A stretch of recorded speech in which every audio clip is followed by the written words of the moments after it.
Kita ke kasus lainnya yang masih ditangani Kejaksaan Agung. Pemirsa, Tom Lembong mengajukan gugatan pra-peradilan mengenai status tersangkanya. Sejumlah bukti sudah disiapkan, di antaranya melanjutkan kebijakan Menteri Perdagangan sebelumnya.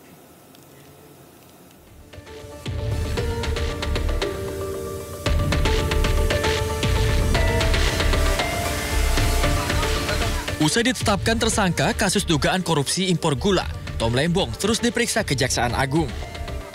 Namun Tom Lembong tidak menyerah mencari keadilan. Tom Lembong akan mengajukan gugatan pra-peradilan atas penetapan status tersangka. Sejumlah bukti dikantongi, di antaranya catatan Sekretaris Kabinet pada tahun 2016 bahwa Indonesia defisit gula. Bukti lainnya, Tom Lembong hanya melanjutkan kebijakan Menteri Perdagangan sebelumnya terkait impor gula. Dan data itu kan bisa dibuka. Gitu. Dan proses pengambilan kebijakan untuk impor itu, Pak Tom ini lanjutan dari menteri-menteri sebelumnya. Jadi menteri sebelumnya itu sudah ada surat menyurat dengan PPI. Ketika Pak Tom masuk, PPI menindaklanjuti surat tersebut dan dijawab oleh Pak Tom. Putusan itu menyebutkan bahwa ini bisa dilakukan pra-peradilan.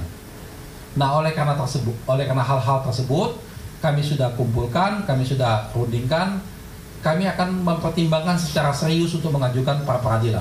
Nah, terkait dengan kerugian keuangan negara yang sudah disampaikan bahwa ini kan akan terus dihitung, ya, dihitung untuk pastinya seperti apa, dan mengenai aliran dana itu akan didalami juga, ya, apakah karena kalau kita lihat kan tersangka sebagai regulator, ya, bersama dengan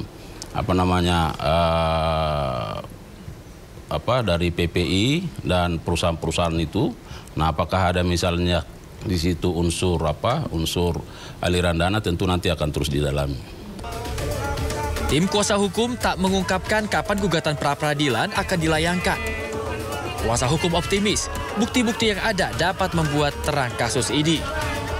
Dari Jakarta, Ilhami Aulia, Bagus Prasetya, iNews melaporkan. Pemirsa, kreator konten joget ayam patuk atau Gunawan Satbor resmi ditetapkan sebagai tersangka bersama rekannya terkait promosi judi online. Keduanya diduga menerima hadiah dari website judi online saat siaran langsung di media sosialnya.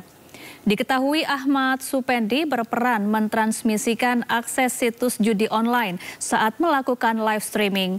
Sementara Gunawan Satbor selaku pemilik akun dianggap membiarkan pemberian hadiah atau saweran dari situs judi online. Sebelumnya Gunawan Satbor dan Ahmad Supendi terjaring patroli siber oleh kepolisian saat melakukan siaran langsung di media sosialnya pada Kamis 31 Oktober 2024 lalu. Atas perbuatannya, kedua tersangka dijerat Undang-Undang Informasi Transaksi Elektronik dengan ancaman hukuman 10 tahun penjara dan denda paling banyak 10 miliar rupiah.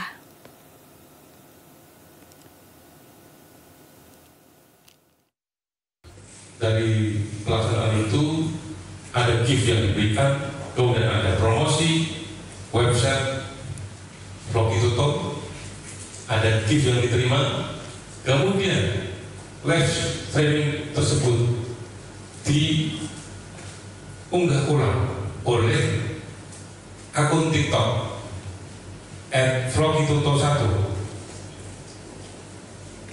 Disitulah peranan dari